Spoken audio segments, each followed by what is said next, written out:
Hello there, and welcome to another Bo&Joe podcast. I'm Bo. I'm Joe. And today, Joe, I am going to bring to you a conversation that we've been promising to have for a long time. Mm-hmm. It's a subject that's near and dear to me. Yep. And I think there's a couple of people who will probably identify with some of the stuff we're going to talk about. And I just want to make sure I identify ahead of time for all the listeners. I'm not a scientist. Mm-hmm. Neither am I. And we are... I mean, I'd like to say we're not crazy people. Well... I would like to say that, but... So there's obviously a lot of things you can say about us. Yeah. But I would like to say, make sure everybody knows ahead of time. I'm not claiming ahead of time that any... ahead of time. Because yes. I noticed I said that like 82 times. See, the crazy part. Yeah, you're right. I retract my previous statement. Well, as he said. So the conversation today, I want to finally talk about synchronicity. Yeah, that's awesome. I'm excited, man. That's one of those things, that we've been saying like on and off for a very long time. Well, I mean, I know some of the shows we got coming up. I think some people are going to like them. And for me, this was a really hard topic to approach, not because I didn't want to talk about it. I love talking about it. Mm-hmm. But it's really hard to have this conversation without sounding like you're some new age hippie or maybe hipster. I'm not sure which is appropriate these days. Mm-hmm. Kind of herbalist psycho. Why'd you gotta put psycho in there? I mean, because that's how a lot of people are viewed. If you go to YouTube right now, and presumably they already are, yeah. If you type in synchronicity, you're going to get 400 results. Mm-hmm. Of the 400 results, there's a lot of people who talk about synchronicity as God telling you, listen to me. And there's people who say it's actually Satan communicating to you through... I don't know. Okay. And there's 400 different interpretations and explanations. I mean, you must be important if either Satan or God are talking to you. Maybe. There's a lot of people who would probably argue that, and we could make a whole show out of that. But no, as I thought about how I would approach this subject, and I apologize to the listeners if this seems a little chaotic as far as my thought process, I really spent a lot of time trying to figure out how I was going to deliver this content. And the truth of the matter is at the end, I just decided, for me, what always works best is just to go. Mm-hmm. So I forego any forewent. Is that a word? It is now. You're right. I said it, so it must be. I chose to forego any notes. There you go. We'll just go with that. Yeah, that's fine. And just go off the cuff. Okay. So, are you familiar with what synchronicity... If you had to say, but let me put it this way. Yeah. If you had to describe synchronicity to somebody who's never heard of it, how would you describe it? So, I guess the easiest way would be if you, for example, are at your house and you're reading a book, and in the book they mention a particular character from history, and then after you get out of your house and you start going to work, for whatever reason, some random person is talking about a conversation about that particular person in history, and then when you get to work, for whatever reason, another person that you work with but almost never talk to actually starts talking to you about that particular person in history. That would be like a simple explanation of that. But that's just one side of it, right? You know what terrifies me is you just said so many words and then said that was the simple version. Yeah. Like, because there's more complicated. If I didn't know you, yeah. I'd walk away from the table right now. So, holy crap. But you know what I mean? It's like there's more complicated parts. I hate myself, but yeah, I know what you mean. Yeah. I mean, it's kind of a long-winded way of saying it, I guess. For the listeners at home, you probably have heard the term, if you're not already one of those people who goes around YouTubing and Googling unusual things, which of course you are because you're here. Yeah. Realistically, you already know or have your own version of what synchronicity is. For those of you who have miraculously managed to not be indoctrinated into any form of thought about it, synchronicity is when you start observing things and they become more frequent because you have observed them. Like a pattern. Right. So there is for our listeners, our subscribers, and people who have been with us, they know that we're video game players. Mm-hmm. One of the video games that I played in the past was Grand Theft Auto. Okay, yeah. And Grand Theft Auto, I believe it was 3, where you had like the nameless guy. they had this thing in the game that when so obviously in all the Grand Theft Autos you can steal cars. Yeah. And in Grand Theft Auto 3, they created a new thing where the logic of the game says if you stole a car, they would start showing you more of that car, and more of that car would show up, I should say. Oh, okay. So if you stole a Jeep and you were waiting, I don't know why you would, but if you're waiting at a stoplight, then more Jeeps will start showing up because they assume, the logic of the game, they assume you like that vehicle. Okay. And they're going to keep feeding them to you so you can keep going with them if you want. Okay. And for us gamers, that was the first time a game ever tried to respond to our preferences, I guess. Okay. Really. And for the longest time, before I knew the word synchronicity, I used to call this the Grand Theft Auto effect. I don't remember when I started observing it. Yeah. A while ago, I think, because I remember one of the first talks we had a long time ago was something about that you were talking about, like, it was like after the Grand I met you, I think. Yeah, yeah. And that hasn't been that long. Okay. I mean, that's what, 6 years? I don't know. Less than that? Yeah, a little bit less. So, in that time span, so the Grand Theft Auto effect is something I've been experiencing pretty much most of my adult life. Never really thought much of it until one day when things came to me, and for the life of me, I can't remember the details at this moment, but things started happening and they didn't seem like they were coincidence. It just doesn't make sense for something so colossal to be coincidence. And then I started noticing more and more the Grand Theft Auto effect. Again, that's what I call it. Yeah. So the more I paid attention to things, and this was true of my car at the time too. I was driving an old Bonneville. Yeah. It's a long time ago. Obviously, it's like 10 years. But I was driving a really nice Bonneville. I had just gotten it, and I had never seen a Bonneville on the road before. And like the next couple of weeks, I saw them all over the place, like they were everywhere. Yeah. And I started thinking, well, that's weird. Yeah. I mean, is that coincidence? Maybe they just had a Bonneville sale somewhere. You know? And so my brain, unlike I think most people who see this and they go, "I'm being talked to," maybe by God or an angel or. You know, we've got a number of things we could attribute to it. But for me, it was like, wait, maybe I just haven't been paying attention. Maybe they've been here the whole time, and now that I have one, I'm more keen to see them. Yeah. So as I've continued to mature in my adult life, I've discovered that that's not the case.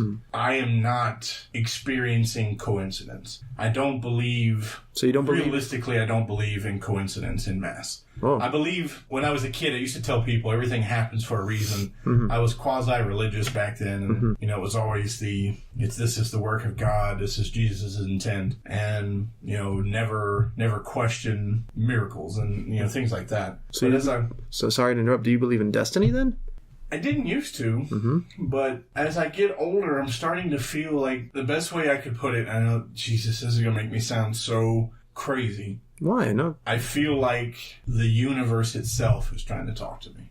Okay. Like it's sending me messages. It's I know it sounds crazy and I sound crazy. No. I mean, okay, wait. Yeah. If you mean like your intuition, or do you mean actually a living being? Because when you said the universe, right? I'm trying to not anthropomorphize it. You know what I mean? No, I can appreciate that. So if it's just, I'm not trying to say it's happenstance or coincidence, but if you have a multiple amount of strings and each string's a pattern that relates to a story and one of those stories is your life, then what you mean is it interactions between the strings that is kind of directing you somewhere, or is there somebody actually moving the strings? So I don't believe that, and this is the slippery slope that I've struggled with when trying to present this, is how do I have this exact conversation? I knew you were going to say that, and I still don't have a clear answer for you. So I apologize ahead of time, but I guess it's not ahead of time. But see, that's how I know you're not crazy. Because if you were crazy, you're like, yes, absolutely. That's an interesting thought process. I didn't think of it that way. Thanks for pointing out. Geez, I cannot talk. No, but I mean, pointing out that I'm not crazy. No, but you're not. I mean, think about it, right? If you were crazy, you'd be 100,000% sure of something. Right now, you're being actually, a little doubtful. Yeah, objective. You're saying, that's a good word. You're saying, I don't know, but there's that possibility. So, to answer your question, I don't believe that the universe is a living thing.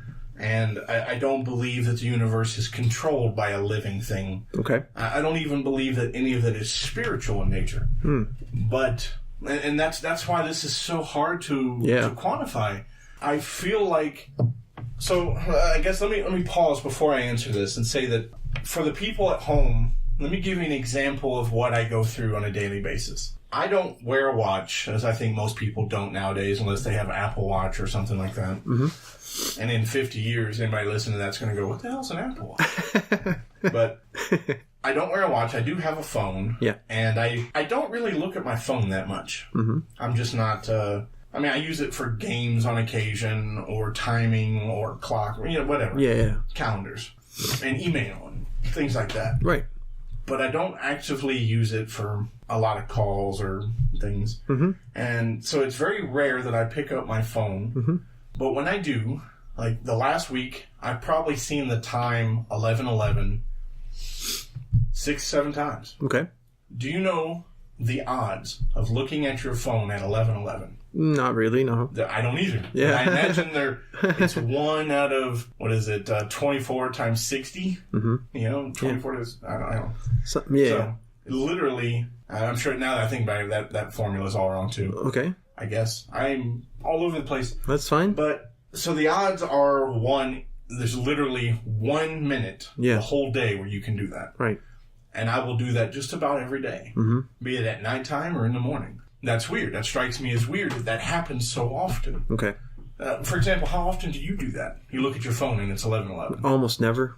For me, almost never. every day. Wow. Another time is 12:34. Okay. I will look at my phone and it'll be 1, 2, 3, 4. Okay. And that strikes me as weird. Mm-hmm. So there's... And there's, I guess, a scientifically minded individual could say that I had programmed myself to look at the phone around that time. Mm-hmm. Okay, I could buy that. With subconsciously training yourself. I know that I trained myself when I was in school to wake up before the alarm ever came on. Like the circadian rhythm, like exactly. you automatically know and then you look at it, something like that? Subconsciously, maybe. That's what I said. Subconsciously, maybe that's what I've done. Maybe. So, and again, I'm trying to put a little scientific method behind what I'm trying to discount. Mm-hmm. But realistically, I can't discount this in mass because you and I have had conversations about quantum physics and how, was it the double slit experiment? Yeah, the double slit experiment and the differences between a wave and a particle and the observer effect. The observer effect. Yeah. And I think that's where I kind of feel synchronicity is. Mm. Synchronicity it kind of holds hands with the observer effect. I will tell you a story about while trying to do research for this and trying to find something that would be researchable for people. Yeah. There was a guy that I read who said he was on vacation and with his family. They were, Catalina? Is that the name of the place? Mm-hmm. It's off the coast of California, I think he said. Not sure, really. Anyway. So he's out with his family on vacation, and there was a crow, and he walked up and he scared the crow away, and his parents were with him, and they said, "Why'd you do that?" And he said he was looking at me funny. And it was just a joke. Yeah. And then later that night, he pulled up the internet, and the very first article that he saw was that crows remember your face, and they remember if you were a dick to them. And he's like, "Whoa, what are the odds that article would be there?" Yeah. And then he kind of ignored it, and then he was just passively talking to one of his friends about it, and they said, "Wow, did you notice the name of the guy who wrote the article?" And the last name was his last name. Wow. And then he was like, "Whoa, that's cool." And then he said, "What are you doing?" And she said, "Getting a tattoo." And she showed the tattoo. It's a crow. No, it was something he had just seen with somebody else, and it basically turned into a list of coincidences. Okay. And in your mind, let me ask this: how many coincidences are required before it's no longer a coincidence? I think it's more of the odds, right? Because I could see a lot of coincidences happening that would be low odds. That's normal. Give me an example. So things like a common name or a common subject popping up in many times in the week, right? Like if you work in engineering or if you work in medicine or if you work in any of those fields and you hear particular subjects many, many times with different people, that would be, high probability. So coincidence would kind of take precedent in that situation. You know what I mean? But if it was something extremely obscure, something very not well known, and then you start seeing that or observing that around you, even with strangers, that's, very low probability, very, low level of coincidence. So I guess it really depends on what the subject is, what the happenstance situation, quote unquote, is. But realistically, if it's something like some of the stuff that happened to you, I would quantify it as much less chances of it being happenstance, serendipity, or any of those other synonyms to coincidence. You know what I mean? Like, it's some of the stuff you've been through are very peculiar. You know what I mean? Like, there's some stuff that's. Do you remember any of them? Some of them, like specifically when we were talking about one of our friends, some of the stuff that we were talking about, and then you randomly talked to your friend, and he was talking about that too, and stuff like that. And I mean, again, there's this whole idea, right, of groupthink, and sometimes there's things that even if you don't know about it, it's traveling amongst the masses in a popular subject or in a popular way.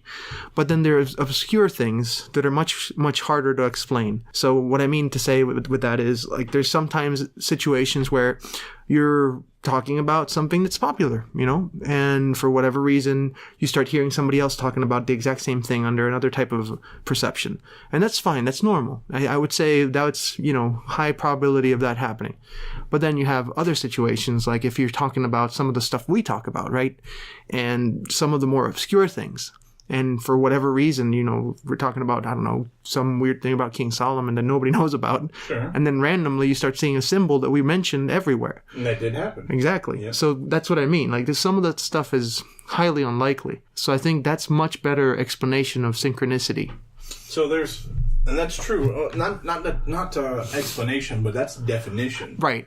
No, I think that it's an important distinction, and I'm glad you brought that up. So the last time I looked up by a professional what the definition of synchronicity is. Synchronicity is when an event happens to you that is relevant to either some sort of experience that you've had recently, where the odds are against that occurrence from happening. Okay. Another way to put it, somebody on YouTube said, synchronicity is when you start to realize that things are not bound by chance in life. Because apparently there's a mentality that says that, well, let me back up a step. Synchronicity was coined by, do you remember? Do you know? I do not. Carl Jung. Oh, wow. Look at that. I didn't know that. So, I know, right? Had to have been the guy. You're right. But, so the way it came up, he had a patient. Yeah. And the patient was telling him about her dream. Yeah. She had a dream about a golden scarab. And you know what a scarab is? Yes, absolutely. And for those at home, it's like a beetle from Egypt. Yeah, very, very popular and important in Egypt. And edible in some cases. But that's a whole different conversation. Yeah. So she was telling him about this dream with this golden scarab that was leading her somewhere. Okay. And as he was listening to her, there was at the window of his office, and he walked over there, and there was a bug trying to get its way in, and it was not a scarab, but it was a yellow bug that is an off-breed of the scarab. And it was basically a golden scarab. And he handed it to her and he said, "There's your golden scarab." And he said he talked to the patient after that session, he was like, there's the likelihood of that occurrence so infinitesimally, and I butchered that word, small, that it can't have been a coincidence. Right. So he created the word synchronicity, and he dedicated a lot of time to it. And there's a lot of people who are naysayers who liken it to apophenia. Apophenia is paraphrasing, is the human minds or the human nature to find meaning in things even if there is none. Okay. So you had made the example of the face on Mars. Right. And I shrugged and said, we're not on Mars, so we don't know. Right. If that's true or not. But the idea is exactly right. Okay. Is for us to see something in the dark and think, oh my goodness, that's a face, when it's really just a houseplant. We are projecting meaning because we want it to be there. So that's a part of apophenia. And it's human nature, so it seems, to find meaning in something, or like a deeper meaning in something that's completely random. So if you're walking down the street and a ball stops at your feet and there's nobody around, your brain starts to think, this is a message, there's a reason why this ball's here, I've been chosen, or I'm in danger, or whatever the case is. Synchronicity isn't quite like that. Synchronicity is where I pick up my car keys and I go, you know what? I'm going to go buy me a new car today. I think I'll go, I don't know, buy a BMW.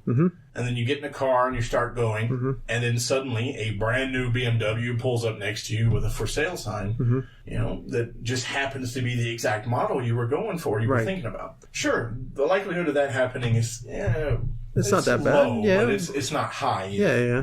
So, but maybe that's a bad example, but the point is exactly that. What about this? And I'm going to get new agey on you. Go ahead.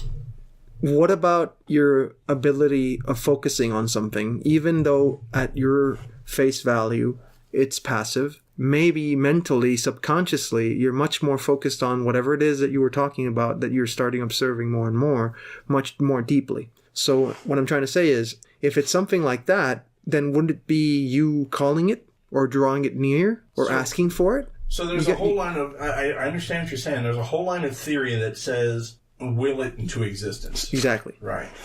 And that, I mean, that is, like you said, it's very new age, and people say that if you believe something hard enough, it'll happen, or it can happen. And I don't know, I liken that to like ESP or you know, telepathic abilities or something of that nature, things that I don't necessarily believe are real. Okay. Now, is that to say, and to be fair, my own experiences with synchronicity are so, I wanted to use the word pungent, because pungent, while referring to a smell... No, I think it's right on. I mean, think about it. Smell is one of those things that, you know, tied to your limbic system, to your memory so profusely, so it's a really good example. Okay, well then let's use it. My experiences have been so pungent that I cannot dismiss it at this point. And I tell people about it all the time. Synchronicity is real. You just, once you've made the jump and you say, you know what, I'm gonna do this. Once you do it and you say, I'm gonna start paying attention, everything will change. I promise it will. And by that, let me explain. We both have a friend who I see maybe once or twice a year. Yep. And the last time I talked to him was at Christmas of last year. Or I think, or right around that time. And I was telling him about my experience with synchronicity, and he completely dismissed it. That's not a thing. That's apophenia. Skeptic. Yes, extreme skeptic. He called me from the airport, and he was like, "Man, what did you do to me?" So in the time frame he went from here in Denver, back to his home in the East Coast. Right. He had experienced it no less than 3 times. Yeah. Where he was thinking about something, and poof, there it was. Yeah. I was like, what are the odds? And now that he is aware of it, he's seeing it everywhere. Right. And it's true. You and I had talked about it once. And for our listeners, try it. Just start paying a little attention. Think about what, you know, something you're processing, or think about something you like. Yeah. Or how many times have any of you at home, or even you, Joe? Yeah. How many times have you been thinking about a song and it showed up on the radio? Right. Not even that. Sometimes it feels so strange that it's almost like if you predicted something. Right. Yeah. Right. And there's a whole school of thought. People say that that's exactly what you're doing. Is that you're tapping in, and I'm going to use one of your words, the Akashic record. I knew it. That you're hitting the Akashic record, and you're getting precognition. Precognition. Yeah. Yeah. I just felt like I said that weird. I don't think I believe in that. To be honest, I'm not sure what I think about the Akashic record, right? I think it's an really interesting topic. Yeah. But I don't know if I believe in it. Yeah, I mean, it's a very difficult thing to digest, just like synchronicity, you know. It's one of those things that happens to so many individuals, and at the same time, not. But we have such like a flabbergasted of a variety of examples, you know, like they just make no sense. A smorgasbord. Yeah, that's a better word. It's just some of those things, especially back to synchronicity. Like you really can't conceive it until you start thinking about it, start trying to observe it, and then it's just like it's a wave, you know. Right. And I that's what I think a lot of times when I start thinking about it, trying to look at it more at a critical aspect, I think it's maybe subconscious. So what we're doing is subconsciously calling these situations or these I don't know what to say, ideas or concepts or whatever it is that you're thinking or talking about. I think for me, the easiest way I could try to explain it would be subconsciously we're deeply thinking about something, and then it's presented to us in a variety of ways, and then we start understanding what that means, and maybe it's apophenia, maybe it's just like we were talking about, maybe it's those strings in the universe, hitting each other and having something trying to guide you into some type of different path. I mean, really, we don't know. So the whole faith thing, or not faith, but the fate, the idea of fate. If anything, synchronicity would be a very good bit of evidence for that, because if you think about fate, and if you think about things pointing you somewhere, or at least trying to reveal something to you, if it's not synchronicity, I don't know what it is, Well, and that's kind of the problem that I'm running into. I agree with everything you said, right? There's realistically a lot of what I've said can be explained away through subconscious manifestation or subconscious training or even coincidence to some degree. I'm going to give you another story. The same fellow we were talking about just a moment ago in our example. I hadn't talked to him in like a week, 2 weeks or whatever, and I woke up one morning. He's like, you know what, I'm going to give this dude a call. Yeah. Just say, hey, how you doing? What's going on? Not a call, but like a text. Yeah. And I did, and he was like, hey, thanks for, reaching out to me on my birthday. And it was like, I could hear the brake sound, like the record's giving the... I was like, yeah, totally. Did this for your happy, yeah. And I felt like an ass for not remembering. Yeah. But then again, I never knew. Yeah. So as my brain goes, holy crap, you happened to call this dude on his birthday. And I thought that was weird. Yeah. So I had also had a series of texts going to some other guys, yourself included, about where I was going to do lunch that day. And the final decision came down to pho. Yeah. Kind of one of the things up here in Denver that's pretty popular. Like a pho place every corner, almost, it seems like. Yeah. And the ironic thing is I didn't mention this to that guy. Yeah. But he sent me a message and said he was doing pho for his birthday. And I was just like... That's twice within a 5-minute span. I began to panic a little bit. It's like, am I going to die today? Is that what's happening? Am I not paying attention?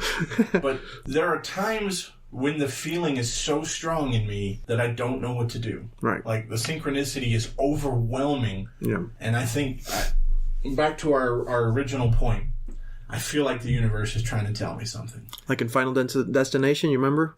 Very similar, right? Very, very similar.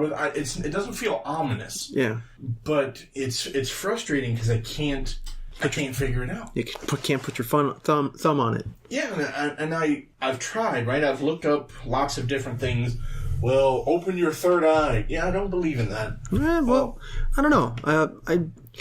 I mean, for me, I think there's a lot more to delve into with the third eye and what that actually means, and that in and of itself is a great conversation for a different episode. But sounds good to me. For me personally, I think there's might be more to it. Like, I think if we take away our judgmental, scientific, critical mind and we look at things for what they are, and this is difficult when it's something like this, then it stands to reason that sometimes it might be something that it's inside, or a different, I wouldn't say a sixth sense, but different affinity or sensitivity. You know what I mean? Like, it might just be something that you usually don't tune to, that you're, for whatever reasoning, tuning to that day. So what I mean to say by that is like a frequency or something.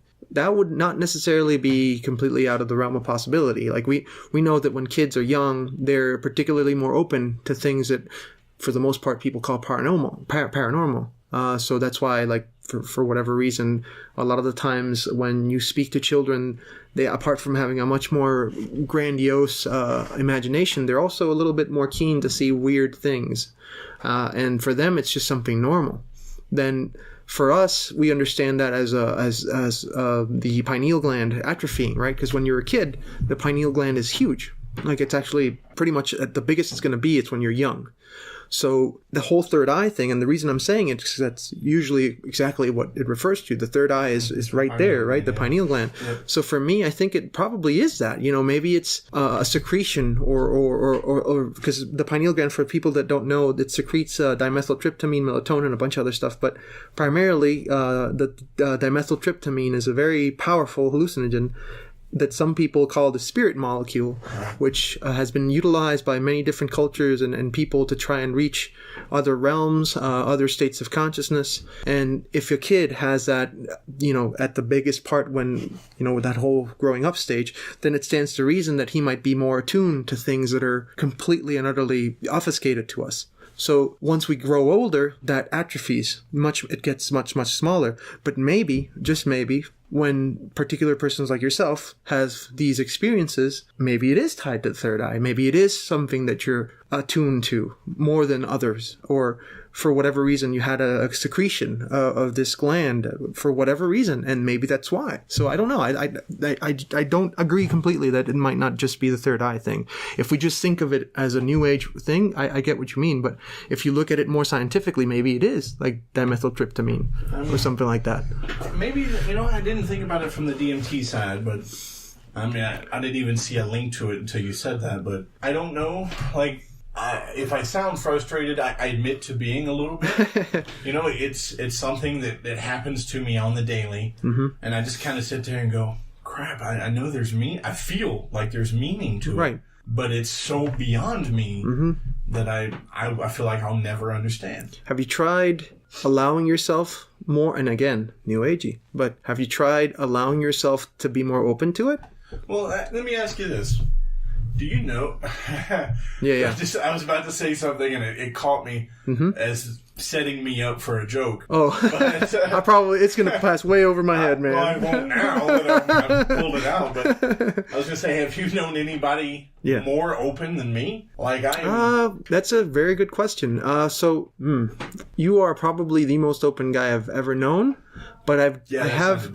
I mean, when you put it that way, yeah. But you know what funny. I mean, yeah. I'm 40. Yeah. Take away the 0, it's still 4 and something. No, that's good. He said, but yeah, go ahead. But what I mean to say is, open-minded. That's a better way of saying it. Yeah, that's much. Thank you. Yeah, for that. But apart from that, I think I have met some particularly peculiar people in my life. You've been around weird people. But I like that. I mean, it's. I don't know. Myself, I think I'm more of a seeker of the whole radical knowledge thing. So I look for people like that. It kind of extends my reach, I guess. And I don't think it's a bad thing. On the contrary, I think it's better that you're open-minded. A lot of people, when you're closed-minded, you limit yourself. It's like a willful ignorance. You know what I mean? Well, I mean, if I totally get what you're saying. And I just want to say, to give you the listeners an example, and there's a lot of people who call me foolish for what I'm about to say, but I have a family who all have some level of spookiness to them. Yeah. So my wife, for example, sees what she calls ghoulies. That's shadow people and things like that. Oh, shadow people. Oh, yeah. She's woken up in the middle of the night, trying to wake me up because somebody or something has entered the room. Yeah. And I wake up and I look around and I'm like, I see nothing. I feel nothing.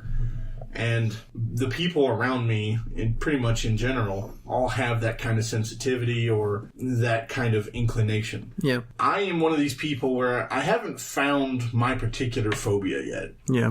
I read it somewhere that everybody has a phobia. Sometimes it's just really deeply ingrained and it's maybe obscure. Yeah. Maybe you're terrified of pink pajamas or trees that lean to the right. Yeah. I haven't found mine yet.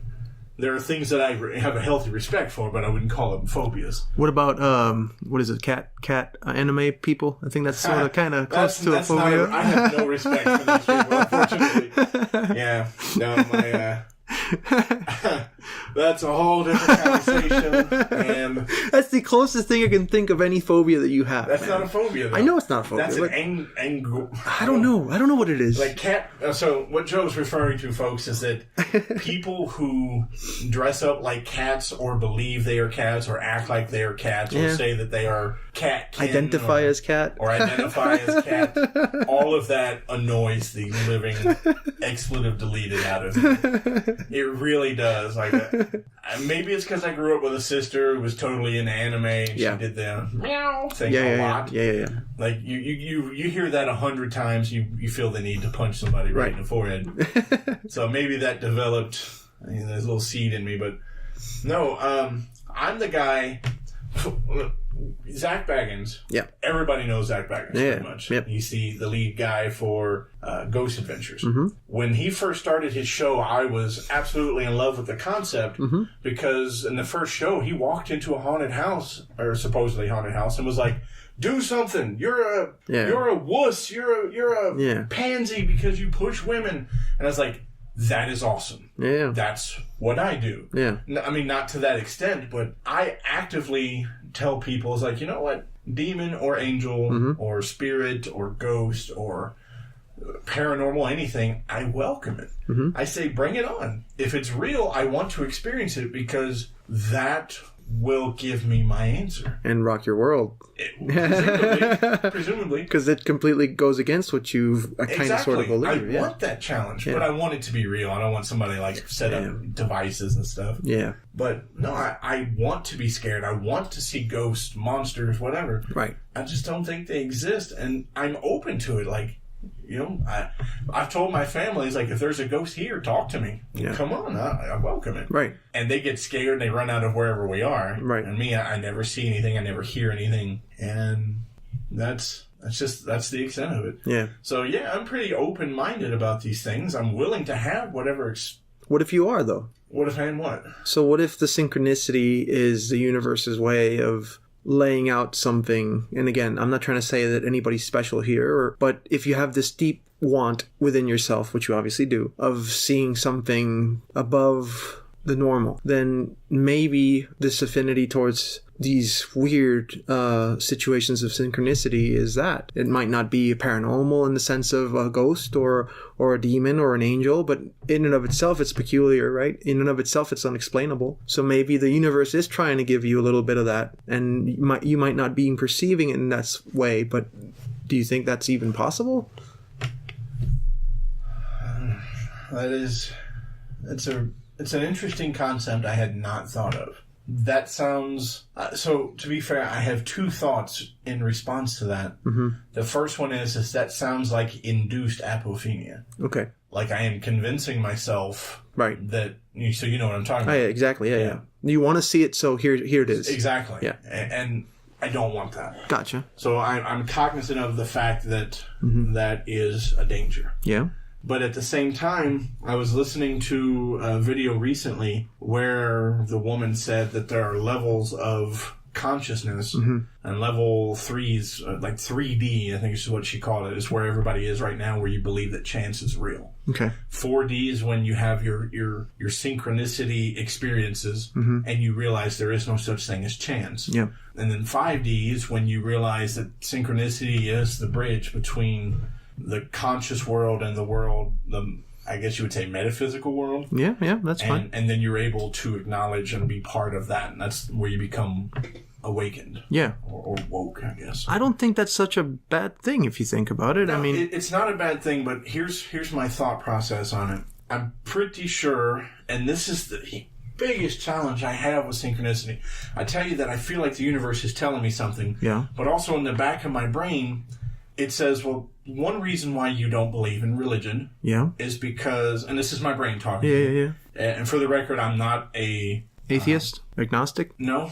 There's a schizophrenic, I think, is where you have multiple personalities. Yeah. So I'm not schizophrenic, but I do have conversations with myself. That's fine. Everybody does, even though nobody wants to admit it. And that's true. That's true. So somebody once told me it's okay to talk to yourself. It's just not okay to get into an argument.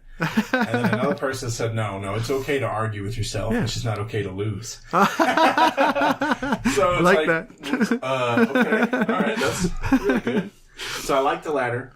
But there's a part of me, when I have these conversations with my brain, where I'm like, dude, there has to be a link. There's some meaning behind the universe is trying to tell me something. And then part of my brain comes up and goes, why? I mean, why didn't it just tell you instead of giving you stupid little hints? And that's why I don't believe in the Bible or religion or any of that stuff. Well, because if somebody wanted me to do something, they would tell me. Okay, but they wouldn't make hints that are obscure that I can't understand. So this is going to be very controversial, but I'm going to say it anyways. I thought it'd be good. Yeah. So I learned this the hard way, but particularly with the female interrelationships, they will be very indirect.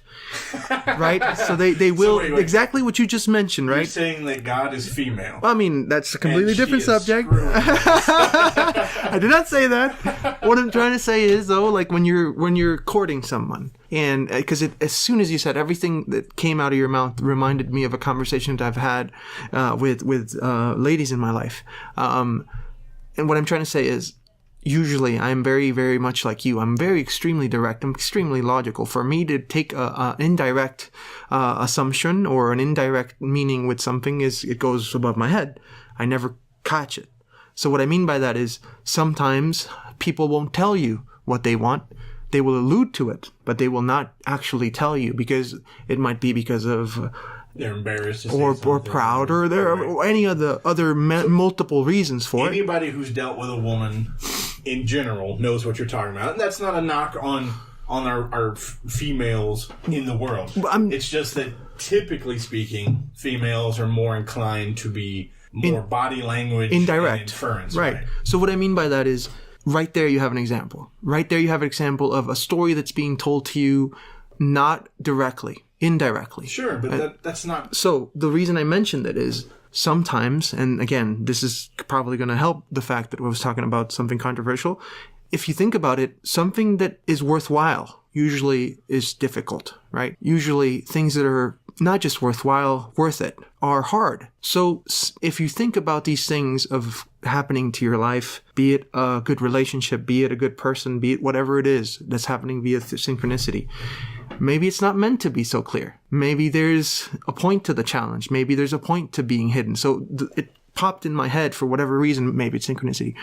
Mystery schools, like the whole point of mystery schools is to teach you something that's hidden, that most people will not see. That if you take a book and you read it cover to cover, you would get one thing out of it, but then when you're trading in this mystery schools, you'll completely see a total different thing. So what is a mystery school? I feel like we talked about it. I don't remember what it is. So mystery schools go back far, far, far back. The oldest one that we can mention without going into a much deeper conversation is in Egypt.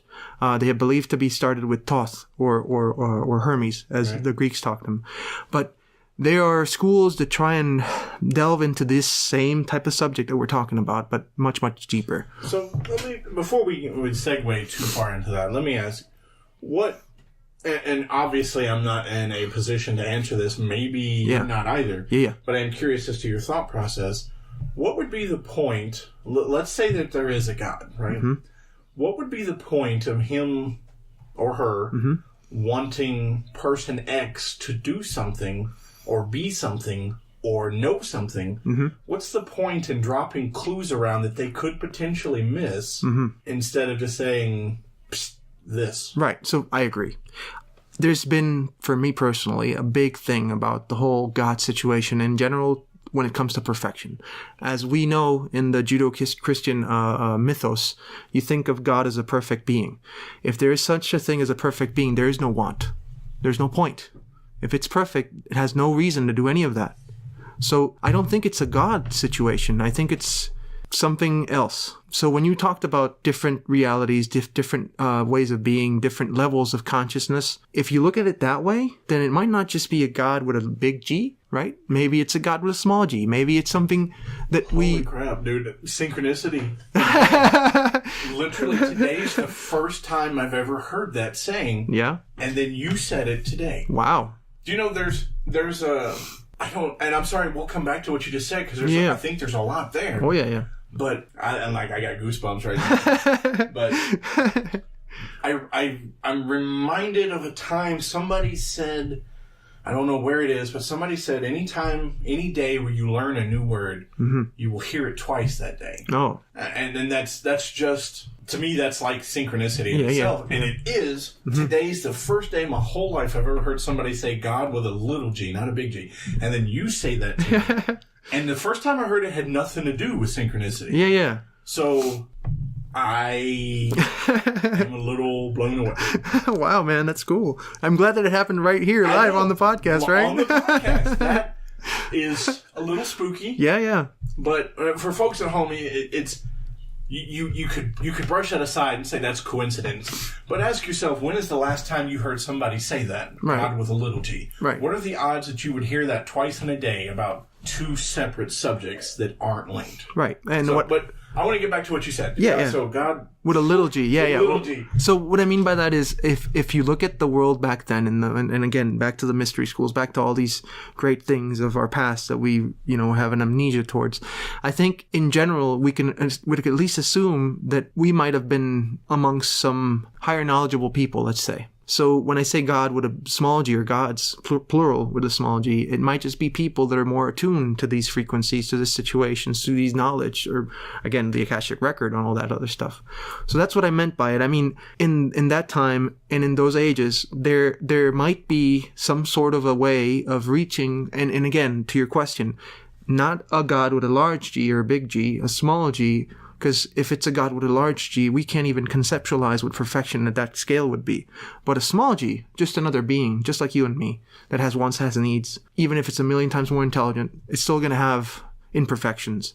So for whatever reason, if something like that is trying to present you with an idea or a restructurization of your mental capacity, or for whatever reason, that's not necessarily completely out of this realm of possibility in my mind. Like if it is something that's trying to reach you, and again, I am no scientist. I'm not trying to, I'm literally putting on my super big New Age hat here. It's the shape of a pyramid. No, but seriously though, like if we go down that path, then it's not such a long shot to think that there's something that might be happening where you'd get interpretations, or not interpretations, you'd get some type of direction from, be it an entity, or be it an energy, or be it a frequency that not everybody's attuned to. And by what I mean by that is, it's when we start thinking about this type of stuff, I think that it's completely within the realm of possibility that there are many, many things that we have not yet understood correctly. So it's something that we've found out time and time again, physics and quantum mechanics and all that other cool stuff. So I think there might be something there that maybe 20, 50 years from now, we're going to be like, oh, that's what synchronicity is. We're just stupid and we didn't notice that it was blah. You know what I mean? So maybe it's just something like that. Maybe it is something very spooky, very weird, like spooky action at a distance, like quantum entanglement. Like who the hell would ever have thought that was a thing? Sure. So maybe it's something like that. I'm just saying it might just be one of those situations or things that we just can't really quite explain, but that does not mean it's not real. I wish I had what I'm going to start doing. I would like to have at some point in the future, we'll have a follow-up podcast about synchronicity. We'll delve a little deeper into it. Yeah. And I would like to be able to discuss actual situations that have happened. Mm-hmm. And to that end, one of the suggestions that I saw this past week, somebody recommended if you see synchronicity happening a lot, mm-hmm.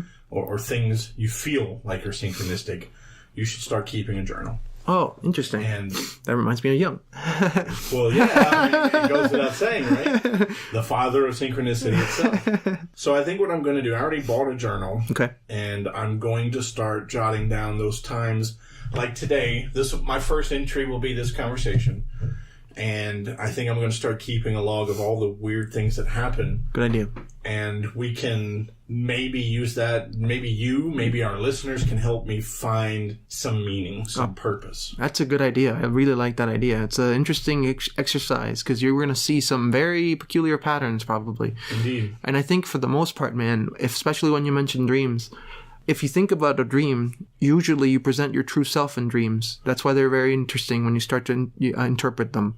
That's why Jung loved interpreting them. That's why all these different psychologists love talking about dreams. I've never heard that. So if you think about a dream, usually your subconscious is alive. You have no barrier of pride, of anger, you're going to be seeing things that you are not present to in your waking life, but they're definitely in the back of your mind and they're burning like a deep, deep ember in there, man. So if anything, this might just be another way or another layer to that whole idea. I think that's very an interesting insight.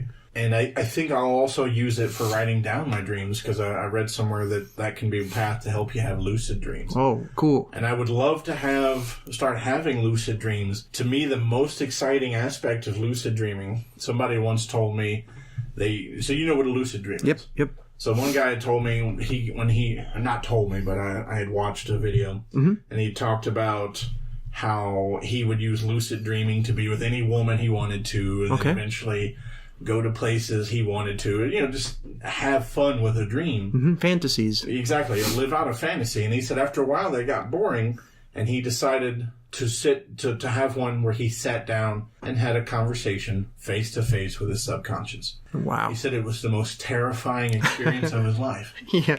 And I want that so bad. I would love to sit down. I feel like I'm a pretty open guy, and I've gotten in trouble for being too open and too honest and too communicative with people about myself. So I feel like my subconscious is really close to my conscious. So I would love to be able to sit down and say, hey, me, what is it that I don't know? Oh, my God. I would love to have a conversation with my subconscious. And as I think about it now, I just... because of that one guy's experience, how he explained it. Yeah. I see myself looking at a version of me that's just got this devilish grin, and I want that. So I think the quickest way to do that without lucid dreaming would be to cheat. What, drugs? Well, I mean, it has a bad connotation, I guess, but yes. Ayahuasca? Ayahuasca, dimethyltryptamine, LSD. So a lot of people have talked about that same situation that you mentioned, encountering your own true self. Yeah. Or facing it, especially ayahuasca. The problem with ayahuasca, though, is I don't want to poop myself. Well, I mean, that's a very good reason. I'm just saying this is something we should definitely talk about for sure because, my God, man, it ties in so well with what you just said. Well, I mean, I think it'll be super interesting. When you poop yourself? No. Last time I did that, I was super young, and I don't remember it. I like to keep it that way. Although, there are farts. Yeah, secret ayahuasca. I'm just saying, man, that drink right there. Yeah. It's coming, man. This is I'm trying out a new drink right now. It's Mountain Dew's Merry Mashup. Okay. It is a cranberry pomegranate holiday season soda. Okay. It doesn't taste merry, I guess. It just tastes like... probably the ayahuasca. I wish you could take ayahuasca without having somebody watch over you, because I've read that people... They get so violently ill that people have to pull their head out of puke and... Well, because this is such a touchy subject, I will just say this. There are actual studies being made right now, even one in Yale, the university, that are... Really? I have a problem saying that word in English, so sometimes I say Yale and it sounds like jail. So I didn't know if I said it that way, so I wanted to specify.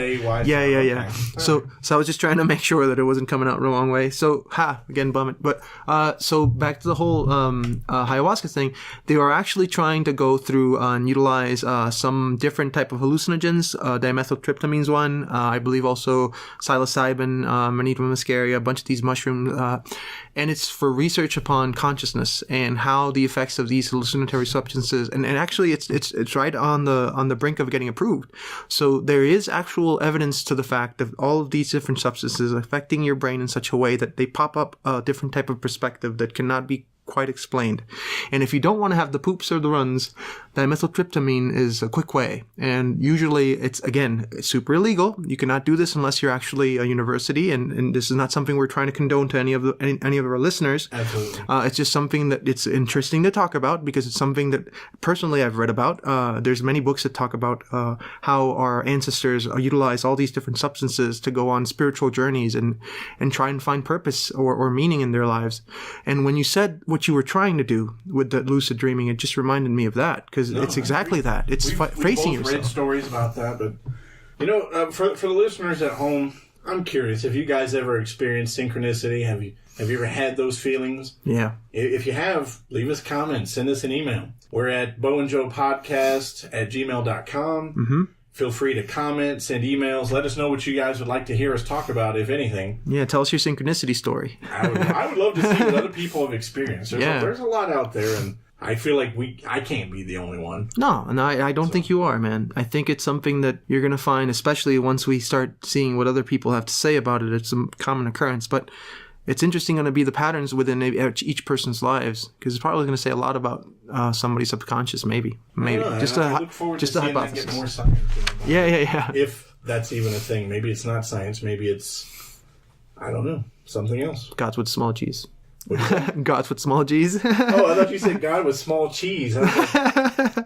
You mean like Bluebell? Dang it, now I want a pizza. And there you have it, folks. Thanks for joining us. I'm Bo. I'm Joe. Go have yourselves a pizza. We'll see you next time.